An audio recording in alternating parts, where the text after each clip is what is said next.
दुनिया के जितने भी world class artist, players, leaders, authors और क्रिएटिव पर्सन है, उन सब में एक चीज कॉमन है जिसे दुनिया के अलग अलग रिलीजन्स अलग अलग नाम से जानते हैं, पर उन सब का मतलब एक ही है, जिसे रायन हॉलिडे स्टिलनेस कहते हैं। स्टिलनेस मतलब खराब से खराब और अच्छी से अच्छी सिचुएशन में भी अपने माइंड को स्टिल रखने की कला। स्टिलनेस की हम सबको जरूरत है, पर जो लोग कुछ अलग करना चाहते हो, जो लोग रिमार्केबल वर्क प्रोड्यूस करना चाहते हो और जिसे लाइफ डिफॉल्ट मोड पे नहीं पर डिजाइन करके जीनी हो, उनके लिए स्टिलनेस सबसे ज्यादा इंपॉर्टेंट है। ये कोई ऐसी चीज नहीं जो सिर्फ साधु संत और सन्यासी को ही पता होनी चाहिए, पर ये एक कला है जिसे सीख के आप अपने फील्ड में और अपनी लाइफ में relationship, money, fame, happiness, mastery और बहुत कुछ अचीव कर सकते हो। इस आर्ट को आज तक सामान्य लोगों से छुपाया गया है, क्योंकि इसे रियल लाइफ में अप्लाई करने से सच में एक्स्ट्रा ऑर्डिनरी रिजल्ट मिल सकते हैं। चाहे आप प्लम्बर हो या प्रेसिडेंट, आपकी लाइफ में स्टिलनेस काफी मायने रखती है। इसलिए आज मैं बात करने वाला हूँ रायन हॉलिडे की latest book stillness is the key, an ancient strategy for modern life के बारे में।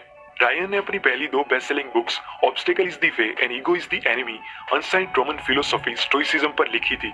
लेकिन इस बार उन्होंने स्टोइसिज्म ही नहीं पर दुनिया के कई सारे अलग अलग रिलीजन्स को स्टडी किया, तब उनको सब में एक चीज कॉमन देखने को मिली, जो है इनर पीस। सभी रिलीजन्स में स्टिलनेस को ही हैप्पी और मीनिंगफुल लाइफ की माना गया है, और एट द एंड सभी रिलीजन्स हमें शांति की ओर ही जाने को कहते हैं। और इसी से इंस्पायर्ड होकर रायन ने स्टिलनेस इज द की लिखी। रायन कहते हैं कि अभी हम एक नॉइजी वर्ल्ड में जी रहे हैं, जहाँ पर हर एक चीज हर वक्त बस हमारा अटेंशन चाहती है। मैसेजेस, नोटिफिकेशंस और न्यूज से हम जरा भी दूर नहीं है। आज हमें कोई भी जब चाहे तब डिस्टर्ब कर सकता है, और हर वक्त आर्ग्यूमेंट्स और अपडेट्स हमारे आसपास ही घूमते रहते हैं। हिस्ट्री कहती है कि अपने माइंड को कंट्रोल करके अपने अंदर पीस बनाए रखना और अपने इमोशंस पे कंट्रोल पाना एक्सट्रीमली डिफिकल्ट टास्क है, पर मास्टर्स का मानना है कि डेडिकेशन और इंस्ट्रक्शन के जरिए धीरे धीरे हम स्टिलनेस को पा सकते हैं। ऑथर कहते हैं कि मेडिटेशन के अलावा भी कई सारी डे टू डे एक्टिविटीज है जिससे हम स्टिलनेस को अचीव कर सकते हैं। इसीलिए आज मैं आपको 3 ऐसे प्रिंसिपल्स बताने वाला हूँ जिससे आप स्टिलनेस के थोड़े बहुत तो नजदीक पहुंच ही जाओगे।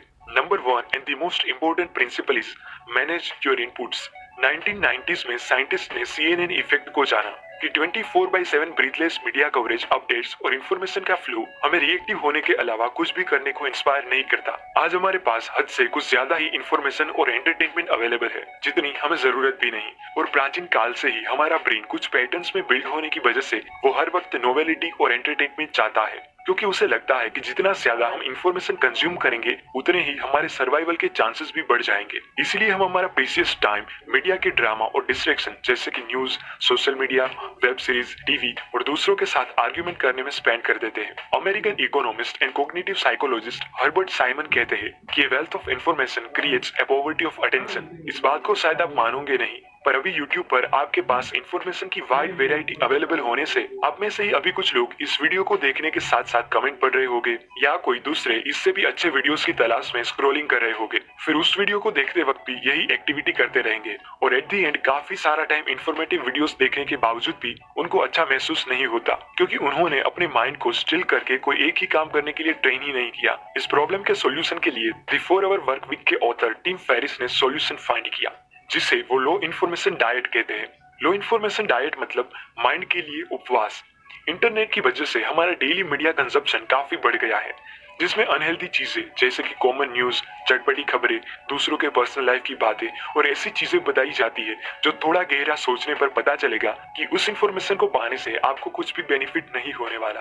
अभी लोग अपनी बॉडी को फिट रखने के लिए जिम जाने लगे हैं, ग्रीन टी पीने लगे हैं और अपने डाइट के ऊपर भी ध्यान देने लगे हैं, यानी कि उनकी बॉडी के अंदर क्या जाएगा उस पर उनका पूरा कंट्रोल है, लेकिन उनके माइंड के अंदर क्या जाएगा उस पर उनका जरा सा भी कंट्रोल नहीं है, क्योंकि अभी आप जिसके सामने देख रहे हो उस स्क्रीन से किसी को भी मैनिपुलेट किया जा सकता है। अभी हम ऐसे टाइम में जी रहे हैं जहाँ न्यूक्लियर वेपन से ज्यादा खतरा इस स्क्रीन से है, क्योंकि इसी से लोगों को हंसाया जाता है, रुलाया जाता है, अच्छा महसूस करवाया जाता है और बहुत ही आसानी से किसी के खिलाफ भड़काया भी जा सकता है।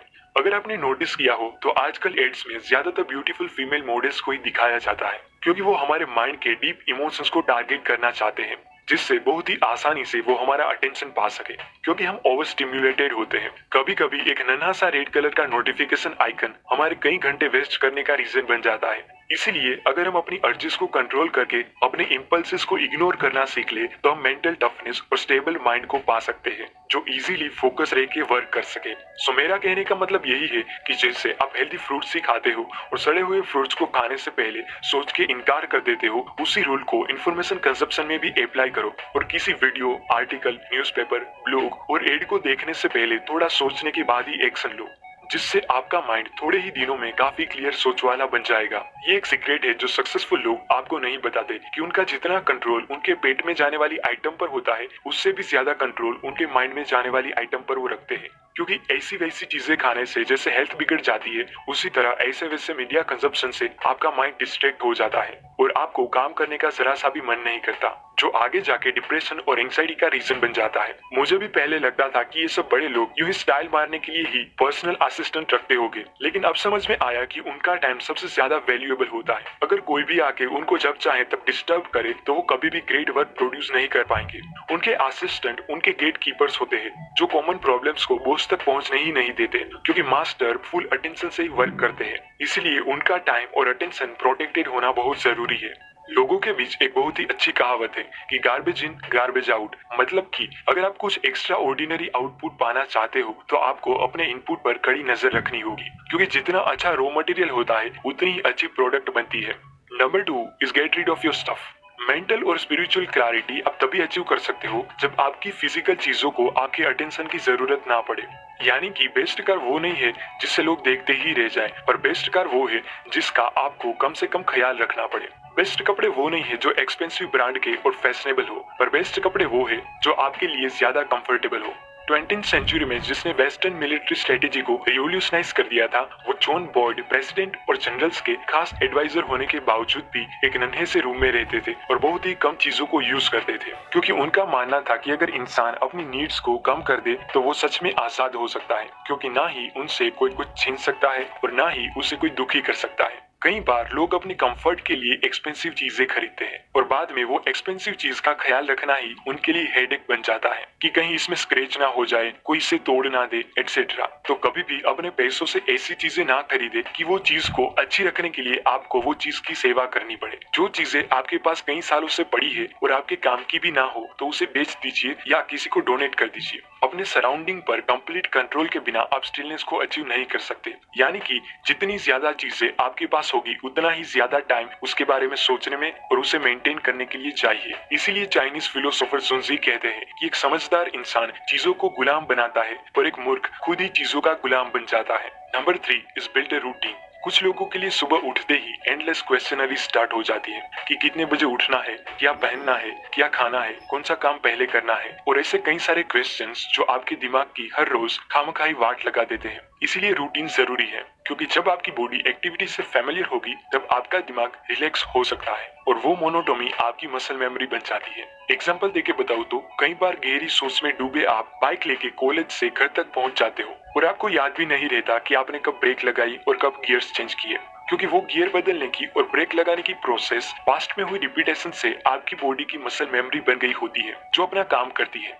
यानी कि आपकी बॉडी की मसल मेमोरी एक्टिविटी से फैमिलियर होने की वजह से आपका ब्रेन गहरी सोच में जाके अपना काम कर सकता है। आप जो भी मानो, पर सच तो यही है कि अभी दुनिया में जितने भी गेम चेंजर्स लोग हैं वो सबके पास अपने अपने रूटीन है और वही उनकी स्ट्रेंथ का रीजन भी है। स्टिलनेस सिर्फ मेडिटेशन से ही अचीव की जा सकती है वो गलत बात है। स्टिलनेस को पाने के बाद अलग अलग हो सकते हैं, पर outcome strength, happiness, mental toughness, control over emotions और इनर पीस है। इस बिजी 21st सेंचुरी में स्टिलनेस आपकी एक यूनिक स्किल बन सकती है, जिससे आप हाई प्रेशर सिचुएशन में भी एक अल्फा मेल की तरह क्लियरली सोच के बहुत ही इजीली सिचुएशन को कंट्रोल कर सकते हो। वीडियो को एंड करने से पहले मैं आपको एक गोल्डन नगेट देना चाहता हूँ जो मैंने इस बुक से सीखा है कि नेक्स्ट सुपर पावर उन्हीं के पास होगा जिनका उनके ब्रेन में जाने वाली इंफॉर्मेशन पर पूरा कंट्रोल हो, क्योंकि इंफॉर्मेशन से परसेप्शन और परसेप्शन से ह्यूमन बिहेवियर जनरेट होता है। ना ये सभी प्रिंसिपल्स मैंने स्टिलनेस इज द की से सीखे हैं, जो मुझे सच में बहुत ही अच्छे लगे, और इसमें और भी कई सारे प्रिंसिपल्स हैं जो शायद आपको भी पसंद आए। अगर आप इस बुक को रीड करना चाहते हो